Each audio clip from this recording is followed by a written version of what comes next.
There are plenty of trails in Colorado for the hardcore off-roader, but this one can be driven by a passenger car. So if you've ever had that desire to drive over a Colorado pass on a dirt road, but you don't have a four-wheel drive high-clearance vehicle, stick around. We'd be glad to show off Cumberland Pass.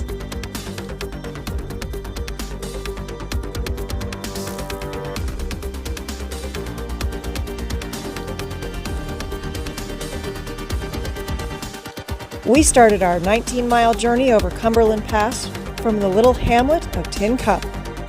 This little town was laid out in 1879 after the first big gold strike in the area, but was not incorporated until 1880. At that time, the residents called it Virginia City. Within its first year, the population here skyrocketed to nearly 1,500 residents, and the town decided to change its name to Tin Cup to avoid postal confusion with two other states that already had Virginia cities. Today, the population of Tin Cup is less than 5 year-round residents, but back in its day, this was a rough, rowdy, and violent town. In 1882, the local marshal, Harry Rivers, was shot and killed during a gunfight. A year later, that marshal's replacement, Andy Jameson, was shot and killed while enforcing the law. The 1880s town of Tin Cup boasted 5 grocery stores, 4 hotels, a slaughterhouse, and about a dozen saloons. But today, there's 1 seasonal cafe and a small grocery store. If you're looking for gasoline, you won't find it here. The road over Cumberland Pass leaves from the south side of Tin Cup. And while you're driving that way, you're also going to pass the Tin Cup Cemetery. There you'll find not only the graves of both of those marshals that were killed, but also of Deacon Jones, who was known as the Peeping Tom of Tin Cup, but was also an excellent judge of whiskey. Make sure to keep your eyes peeled for wildlife as you drive south on this trail. We were lucky enough to find this moose. Moose in Colorado can stand up to 6 feet tall and weigh up to 1,200 pounds. Make sure to give them some room. Despite their girth, they also have an uncanny ability to disappear like smoke into the trees.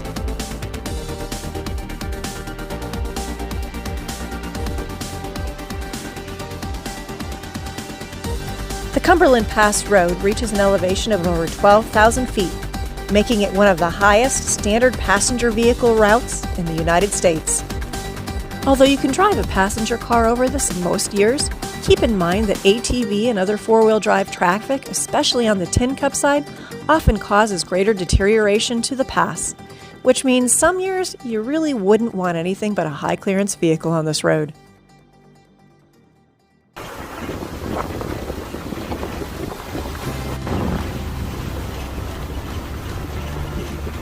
As with any good dirt track over a pass in Colorado, you will find several areas of shelf road. But these shelf roads are actually fairly wide, stable, and smooth.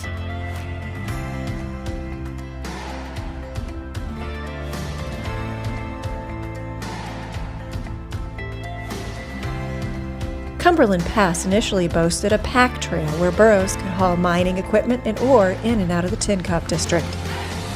In 1882, that pack trail was widened into a wagon route. At that point, wagons started hauling ore from Tin Cup to Pitkin, where it then could be transported by the rail spur for the Denver, South Park, and Pacific Railway through the Alpine Tunnel.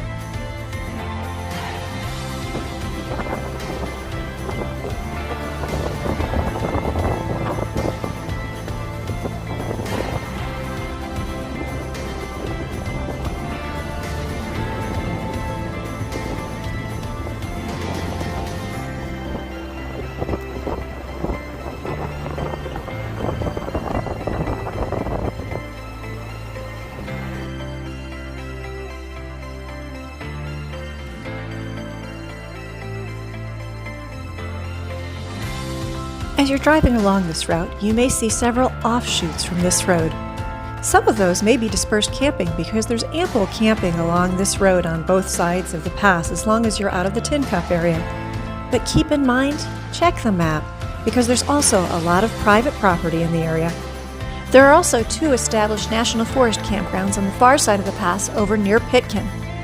Both of them have vault toilets, but only one of them has running water. Also remember that any dispersed camping must be at least 100 feet from water. When you reach the top of the 12,015-foot pass, there's ample parking, so make sure you get out, explore, stretch your legs, and enjoy the scenic views.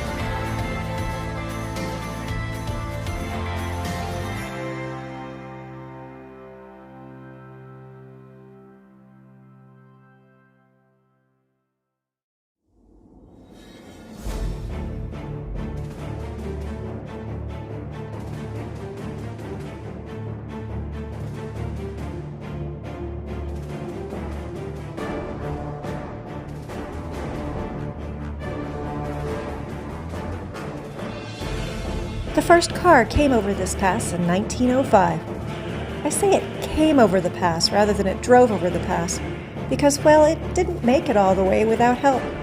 Instead, a team of horses had to pull it part of the way.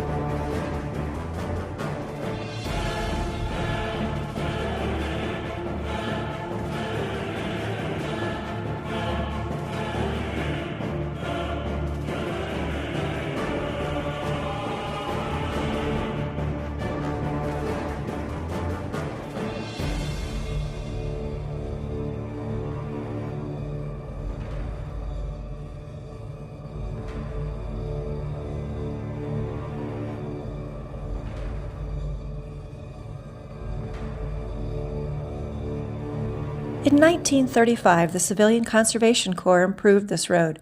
It was upgraded again in the 1950s. Today, you'll find a nice, smooth, easy drive back down the far side of the pass, down to Pitkin.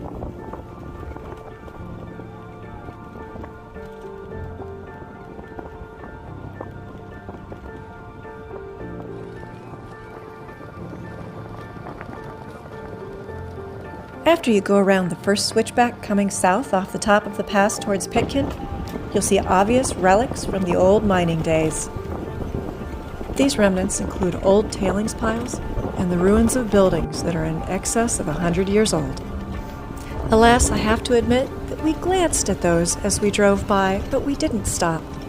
We'd seen so many remnants of mines at this point that they just didn't capture our interest enough to stop to take pictures. As you drive down the south side of the pass, you'll encounter several Forest Service roads, including the road to Napoleon Pass, Hall's Gulch, Mosquito, and the road to the Alpine Tunnel, which from there you can go either over Hancock Pass or Tomichi Pass. If you're in anything other than a high-clearance four-wheel drive vehicle at this point, however, you probably ought to just stick with the road. As you can tell from the pictures, I tried something different on this run. I've got that setting on my phone that says something about a director's view, and it takes pictures both going forward and a selfie at the same time. It definitely provides an interesting perspective, but I think maybe I went a little overboard on this particular trail trying this out. Feel free to tell me in the comments what you think about this view. The town of Pitkin, which lies at the southern end of Cumberland Pass, has a history at least as colorful as Tin Cup. Pitkin started out its life as Quartzville and was the earliest mining camp on the western side of the Continental Divide. By the end of 1879, the residents had incorporated the town as Pitkin in honor of the Colorado governor. In the winter of 1879, only 6 mines were operating in this area. But during 1880, the town's population boomed to almost 1,800 people, and by the winter of 1880, there were 30 mines in the area. By March 1881, a regular stagecoach ran on the toll road from Gunnison through Pitkin, then on to Woodstock. During the winter, instead of stagecoaches, regular sleighs ran between Alpine and Gunnison. The town eventually grew to around 60 businesses and hundreds of homes. One of those businesses, the Lady Gay Dance House, caused quite a stir in 1881. The hall was operated by a notorious character, Charles Briggs, and a woman named Bluegrass. Many locals claimed that they had been beaten and robbed by that establishment, then thrown back into the street. Locals eventually took justice in their own hands one Sunday evening in October of 1881. That night, over a dozen men sacked and burned the Lady Gay to the ground, shooting Briggs at least twice. Miraculously, Briggs survived his injuries. He then went to Gunnison, where he swore out 13 arrest warrants for men that he claimed were involved, including many prominent citizens of Pitkin. According to the newspaper, 11 of those men, quote, took the better part of valor and skipped the country, unquote. Charges against the 12th man, Mr. Oliver, were dropped after the court heard preliminary evidence over 2 days from between 25 and 30 witnesses. The 13th man was Frank Schieffer, a notorious local paper editor who often made scandalous claims against local citizens. Schieffer did stand trial in 1882, but none of the local papers record the result of that trial. What is clear is that Schieffer continued to publish scandalous allegations of people in the area. And after he called another man a drunken loafer in 1883, a scathing opinion letter was filed with another local paper. That letter said that in Pitkin, Schieffer had always been known as a deadbeat, a cowardly cur, a moral leper, a villain of the deepest dye, a dirty wart, a contemptible, nasty toad, a diseased excrescence upon humanity, a guy who sold himself to the unscrupulous courthouse for $500 but was unfit to receive the common protection of law and should be in a penitentiary. Wow, can I just say that those folks back in 1883 really knew how to berate somebody with vivid and descriptive terms. You're unlikely to find such a fracas between people in Pitkin today. There are less than 70 residents there, but they do have fuel among other needed services. We had hoped to complete the entire miners' loop that day, finishing over Hancock Pass. But by the time we got to Pitkin, it was so late, we decided we'd better just take the highway back over Monarch Pass to our campsite for the night.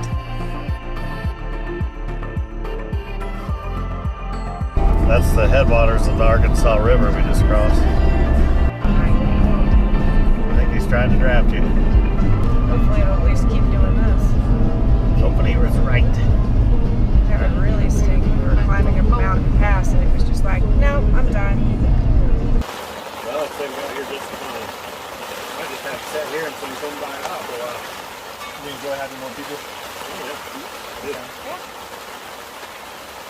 I worry less about whether we're going to get stuck somewhere or break down somewhere or something. She embarrasses these real people sometimes, but other than that. You talking about yourself right now? Woo! Not very happy. That was really close.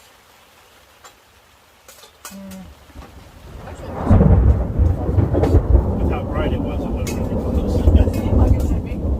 When we were coming out of that freaking camp this morning, I don't know why this weirdness keeps happening. But did you see the young couple in the van? So the girl turns around, looks at us, smiles and waves, and she hollers to her husband. He sticks his head out, he points and he's on side and waves at us. I think people actually sometimes do recognize it. The dude pulls up beside me on the freeway going 65 miles an hour. He took the horn and he's waving. We have 40 subscribers. Yeah, Nobody recognizes us. Just because we only have 40 Nobody subscribers doesn't mean that other people are watching. Yeah. We stream this live, you realize that? Great. What's up, YouTube? Don't forget to smash that subscribe button. Thanks for joining us on our drive over Cumberland Pass. Where are we headed next? Well, what about this one?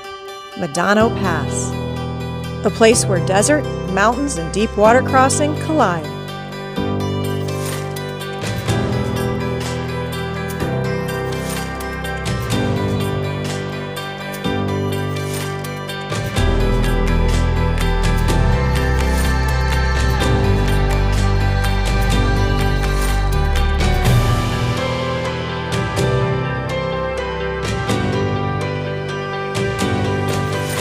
Hope you'll join us then.